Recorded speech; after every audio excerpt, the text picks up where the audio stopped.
Perhaps you've tried entering a shopping center or turning on the radio or in any other way exposed yourself to music you didn't actively choose to listen to yourself. Let's say you did this in the middle of a rainy November.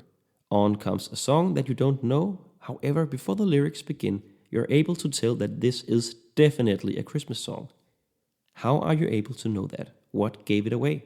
If we ignore the fact that you forgot it was actually the middle of December and Christmas ornaments and Santas were all around you, or the fact that the radio host just announced that they were going to play a Christmas song, then I believe there are both obvious and more subtle ways of making a song sound Christmassy.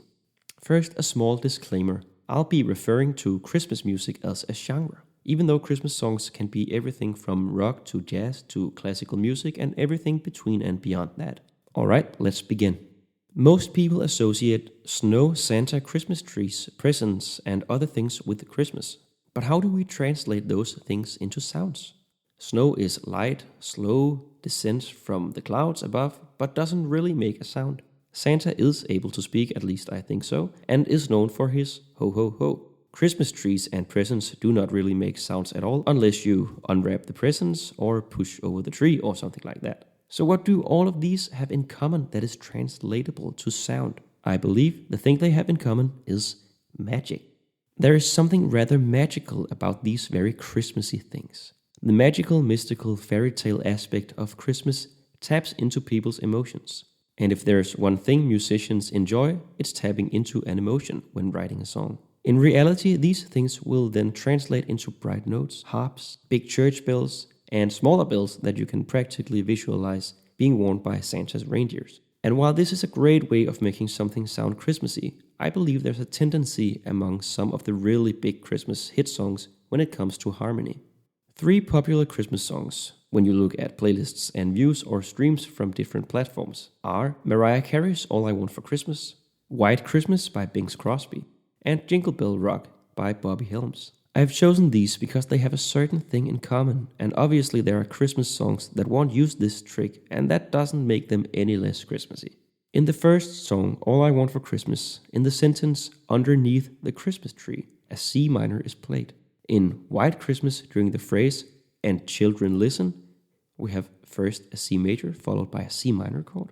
And last but not least, in Jingle Bell Rock, where the lyrics sing, what a bright time, it's the right time, a G major chord is played followed by a G minor chord. So what does these 3 minor chords have in common? Well, they are all minor subdominant chords. If you have seen some of my other videos, or you know your way around the minor subdominants or intervals in general, then you might remember that the minor subdominant often has an added sixth.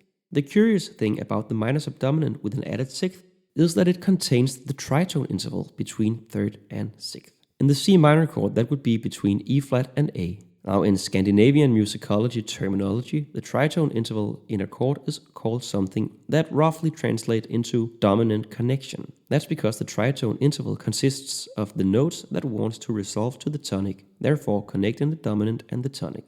The minor subdominant 6th chord, with its tritone interval, can be understood as acting like a dominant. However, it doesn't sound majestic and major like dominant chords tend to do. In this case, the minor chord sounds sincere, reassuring, and cozy, at least in my opinion.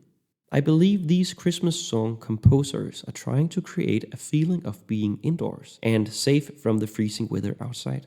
And the minor subdominant gives exactly that feeling when it resolves to the tonic. Let's hear the differences. First, an F minor 6 to C, which is the minor subdominant with an added 6th, resolving to the tonic. Then a G7 to C, which is the dominant 7 chord to the tonic.